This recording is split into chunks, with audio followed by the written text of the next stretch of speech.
¿Qué tal? Muy buen día, bienvenido a su sección de entrevista para tiempo.com.mx y Puente Libre MX. En esta ocasión, enlazándonos con el diputado federal del Partido Acción Nacional, el ingeniero Mario Mata, a quien le doy la bienvenida. Diputado, muy buenas tardes, ¿cómo le va? Muy bien, muchas gracias. Un gusto saludarlos y la oportunidad de tener esta entrevista. ¿Cómo siguió con el coronavirus, diputado? Pues bien, yo prácticamente fui asintomático y el único síntoma fue perdí el olfato 3, 4 días, lo cual me dio la oportunidad de no contagiar gente, de poder recluirme. Ya voy para 18 días y espero ya pronto poder incorporarme. ¿Cómo impactó en el tema legislativo el asunto del coronavirus? Se vino una ola bastante fuerte de contagios dentro de la Cámara. Sí, hubo bastantes diputados y sobre todo trabajadores. Y hubo fallecimientos, desgraciadamente, también de diputados y más de trabajadores. Ahora sí las medidas son mucho más drásticas, pero pues igual que todo México, ¿no? Creo que es una enfermedad que no se le dio la dimensión necesaria por todos, no nada más el gobierno, la sociedad, todo el mundo, no la supimos medir y estamos pagando las consecuencias de ello.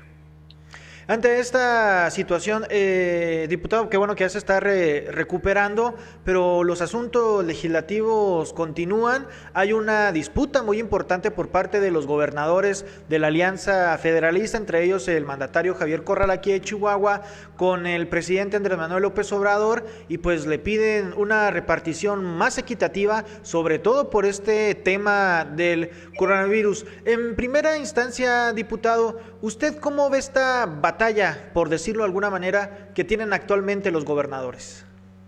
Mire, hay unas cosas que debemos de aclarar para todas las personas que nos están viendo y escuchando.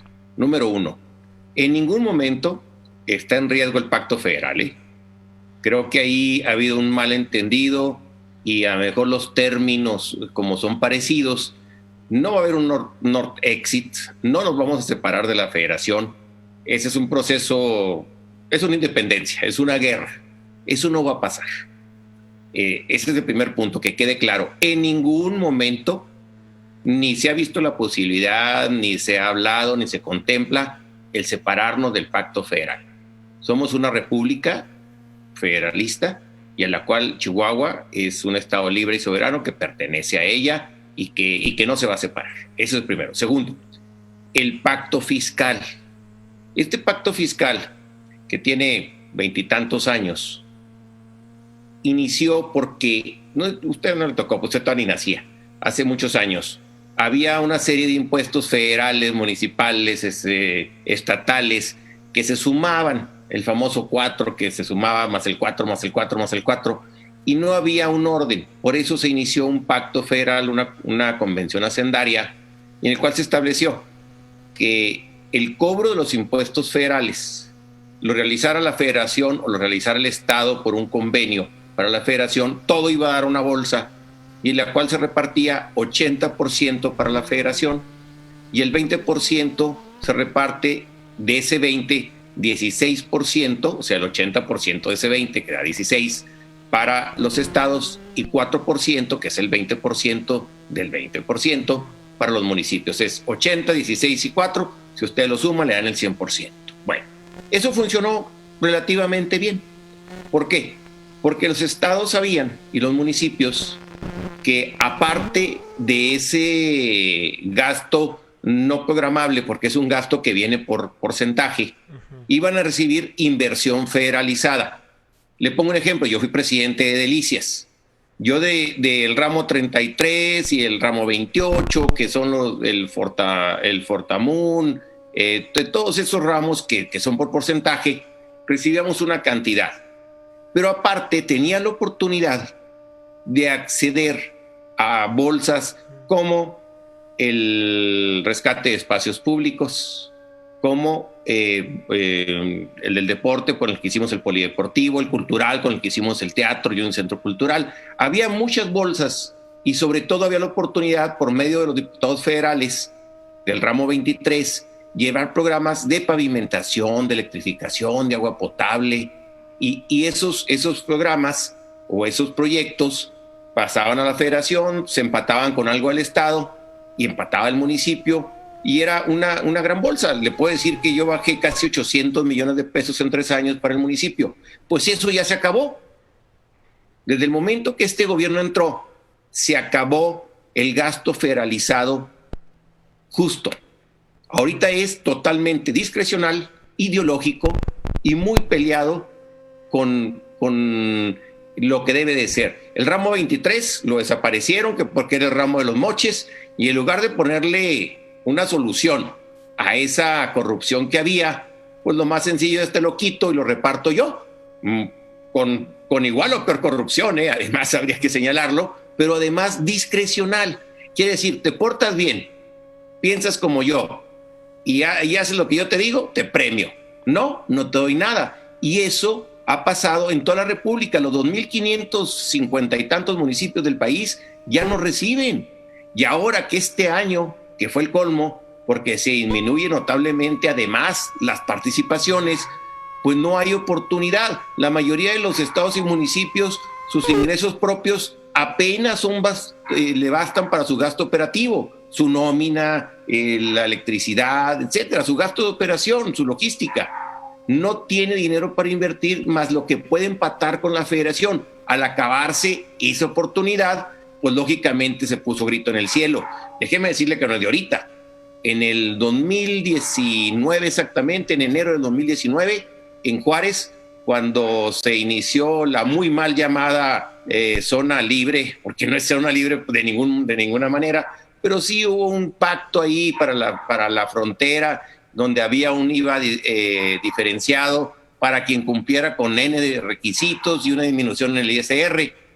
Ahí el gobernador Javier Corral le propuso al presidente de la República desde entonces que hubiera una nueva convención hacendaria para modificar eso, los porcentajes y sobre todo que se acabara la discrecionalidad en el gasto. Eso Diputado, es a lo que se refiere. Usted fue presidente municipal de Delicias y nos los comentaba al principio de esta charla. Cuando se quitan ya todas estas bolsas como el ramo 23, los fideicomisos a los que acceden muchos municipios, ¿cuál es el impacto real en los ciudadanos?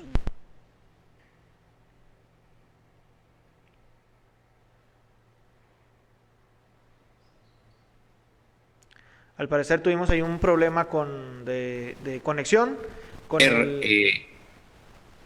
¿Sí me escucha? Sí, lo escuchamos, diputado.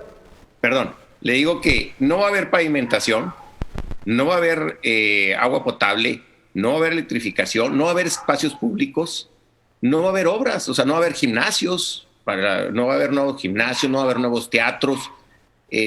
Mire, por lo general las ciudades crecen muy bien, van creciendo armónicamente, pero llega un momento en que la capacidad del municipio no es lo suficiente para atender el crecimiento. Le pongo un ejemplo en Chihuahua. ¿Qué pasa con el crecimiento en Cerro Grande? En las colonias del Cerro Grande. Pues no hay servicios públicos, porque el crecimiento empieza a salirse del plan normal o del plan de desarrollo municipal y no existe presupuesto que alcance. Esa es la verdad.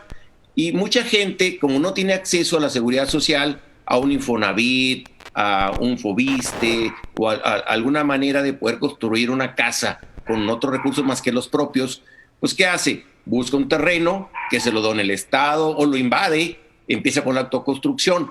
Pero esas ciudades perdidas, les llamo yo, no tienen pavimento, no tienen agua potable, no tienen alcantarillado, no tienen electrificación, no tienen alumbrado público.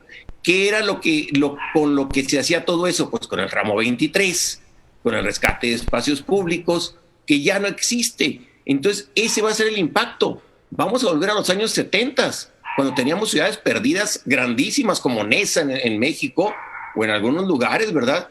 Donde entrabas y no se notaba que estuvieras en una ciudad. Parecía que estabas en un lugar rural.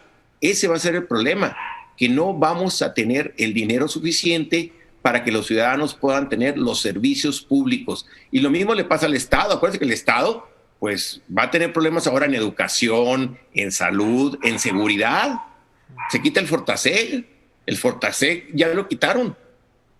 Al quitar el Fortaseg no hay manera de que el Estado pueda coadyuvar con la Federación en muchos delitos que son de la delincuencia organizada y que son del ámbito federal, pero que el Estado coadyuvaba con ellos. Y sobre todo este tema del Fortasec, que servía mucho para los municipios y estados en materia de equipamiento. Se compraban patrullas, equipo de protección, mucha capacitación en el tema de los policías. Pero la federación dice, diputado, y lo repite en reiteradas ocasiones, el propio presidente López Obrador lo ha comentado, que se desaparecen estos fideicomisos porque había mucha corrupción. ¿Había mucha corrupción al tratar de llegar a estos fideicomisos y ramos? No seamos ingenuos, vamos a verlo bien y con frialdad. De verdad, sin partidismos y sin cuestiones ideológicas. Tienen 2 años.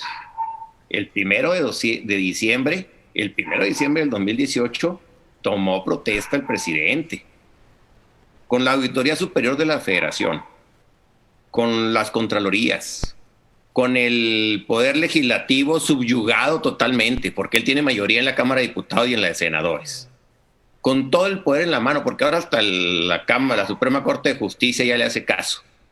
No iba a poder poner orden en los fondos y fideicomisos.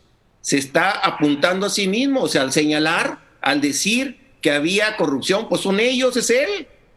Tiene 2 años, ya es gobierno, ya no es oposición. Ya no está afuera, está adentro.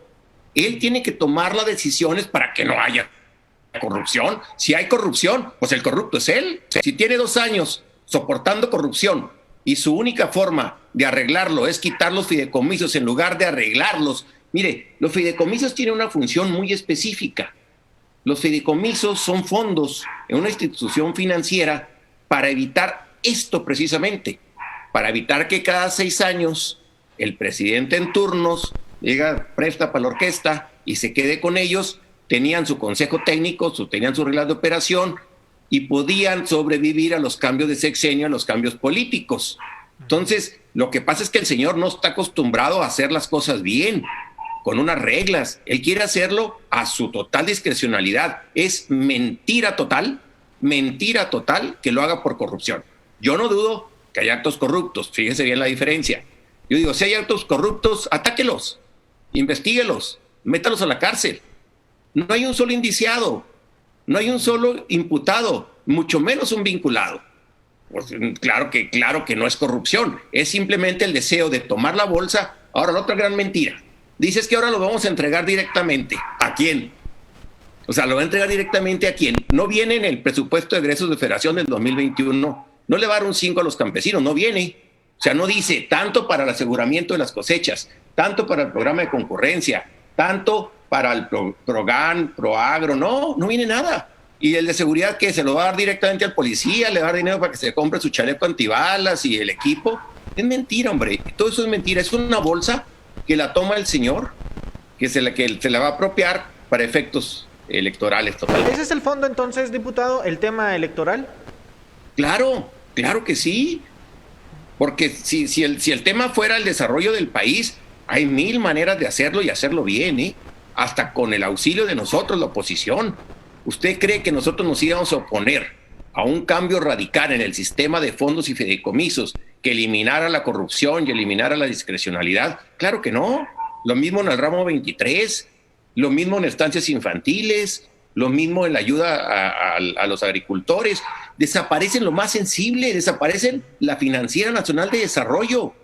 Ya no van a poder asegurar sus cosechas, ya no van a tener un 5 para el programa de concurrencia.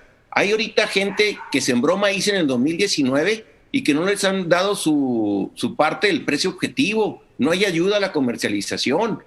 Se le quita a los braceros, se le quita a salud, a las zonas metropolitanas. Aquí en Chihuahua le afecta a Juárez, Chihuahua, Delicias, Parral. O sea, simplemente es quitarle el dinero a la parte más sensible de la sociedad. Y ahora con los 33,000 millones que le quita el Fondo de Salud, bueno, pues se nos quedan los niños con cáncer, los niños con leucemia, la gente que necesita un trasplante de hígado, un trasplante de riñón, pues se quedan sin dinero para esas necesidades. Entonces, después de esto, diputado, ¿qué panorama le espera al gobierno estatal y a los gobiernos municipales?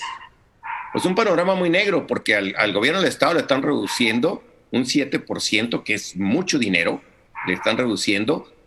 nos quedamos sin esperanzas para los hospitales de Juárez, para el Hospital General de Delicias, para las carreteras, para darle mantenimiento a las carreteras, para el puente de la Cruz, que nos hace tanta falta, el puente ferroviario, porque desaparece en el fondo de los cruces ferroviarios. Desaparecen todo, o sea, se va a quedar México sin carreteras nuevas, sin dinero para el crecimiento, sin dinero para turismo, para generar divisas.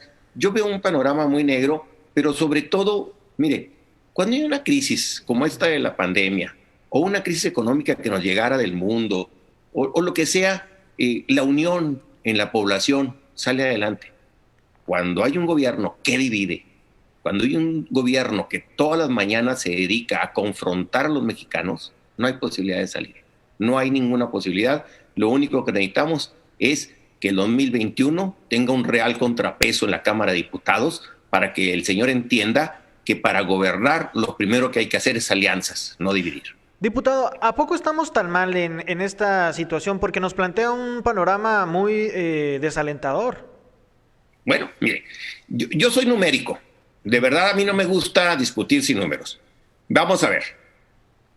Crecimiento económico. Vamos a terminar el año en -8, -9. Ahorita le dicen a ustedes que tenemos un repunte del 12%. Del Producto Interno Bruto ahí, ¿no? Hubo cifras muy altas del Producto Interno Bruto. No, según el INEGI. Pero, a ver, ve el INEGI. El INEGI le dice, pasa de -18 a -8. Es un repunte, pero no es un crecimiento económico. O sea, al final de cuentas vamos a terminar el año en -9, -10. Claro, si estaba cerrado todo y lo abre, pues tiene un repunte. Pero usted ve el trimestre en -18 y este trimestre en -8. Pues sí pasa, si hay un repunte, pero en ningún momento es crecimiento económico. Esa es una gran mentira. El crecimiento económico es este trimestre contra el trimestre del año anterior, punto. Todo lo demás es jugar con los números. Entonces, vamos a terminar. Tuvimos 0% de crecimiento en 2019, que es negativo con el crecimiento de la población. Vamos a terminar con un -8, un -9, más el crecimiento de la población este año. Vamos a tener crisis económica tremenda, pero tremenda en todo el país. Tenemos la peor crisis de inseguridad de la historia de México. O sea, el número de homicidios va a alcanzar al sexenio de Calderón en el próximo año.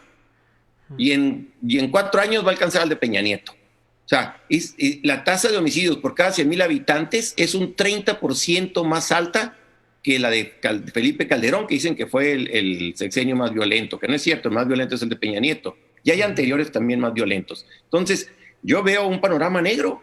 ¿Por dónde nos puede llegar el optimismo para decir que nos va a ir bien si traemos una crisis de salud, una crisis económica, una crisis de inseguridad? Y yo le sumo una crisis social. Lo que sigue es una crisis social. La gente no va a tener para comer. La gente va a salir a la calle a protestar en el mejor de los casos, porque puede traducirse en una crisis de inseguridad muy fuerte. No me gusta dar estas noticias. Yo no soy una persona negativa, al contrario. Y lo he dicho muchas veces. Yo le di el beneficio de la duda a Andrés Manuel López Obrador. No voté por él, pero yo entendía que el hartazgo de la gente, de los gobiernos tradicionales, del PAN, del PRI, y sobre todo este último sexenio, donde hubo la corrupción, por lo menos la que yo me tocó vivir, más grande de la historia. Bueno, la gente nos castigó a los partidos tradicionales con el voto, pero pues lo malo es que esta tercera vía sale peor. O sea, esta tercera vía es destructora, nos está destruyendo como sociedad, está destruyendo lo que tanto luchamos. Para tener una credencial de elector luchamos lo que usted no tiene una idea.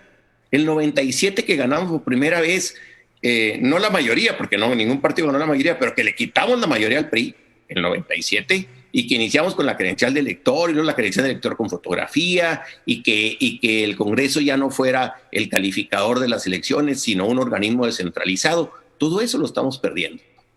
La Comisión Nacional de Derechos Humanos, estamos perdiendo el federalismo y estamos volviendo al centralismo total. Pues interesante todo esto, diputado. Sin duda va a venir una pues luego una disputa importante, no solamente de los gobernadores con la federación, diputados federales con la federación, la oposición en respuesta. Pues algo más que desea agregar. Sí, mire, cuando yo me enfrasco en este tipo de intercambio de argumentos y yo les digo, a ver, díganme, ¿para qué queremos diputados del partido en el poder? Díganme una sola razón por la que necesitemos diputados del partido en el poder. Si nunca levantan la voz, yo nunca he visto que voten en contra del dictamen que nos manda la presidencia, de la propuesta, nunca, nada, no le mueven una coma. No han bajado un 5 para sus municipios. Es más, ni el nombre se sabe en los ciudadanos. Usted pregunte a los ciudadanos. Es más, yo creo que ni usted sabe los nombres de los 7 u 8, porque no sabemos ni cuántos son. Si 7 u 8 diputados del partido en el poder. Tenemos 2 senadores del partido en el poder. ¿Qué han hecho? Una cosa, un peso que hayan bajado, una calle que hayan pavimentado. Nada. Y aparte, le votan todo a favor al señor en la presidencia. ¿Para qué los queremos? Para nada. Mejor unos monitos que levanten la mano y se acabó y nos cuestan mucho menos. A eso me refiero. Le agradezco mucho la entrevista y estoy a sus órdenes. Pues se fue duro, diputado. Muchísimas gracias. Gracias a usted. Agradezco nueva cuenta a Mario Mata, diputado del Partido Acción Nacional Federal, por este espacio. Ya lo sabe, síganos en redes sociales. Mi nombre es Pedro Fierro. Yo lo espero el día de mañana a las 9:30. Hasta la próxima.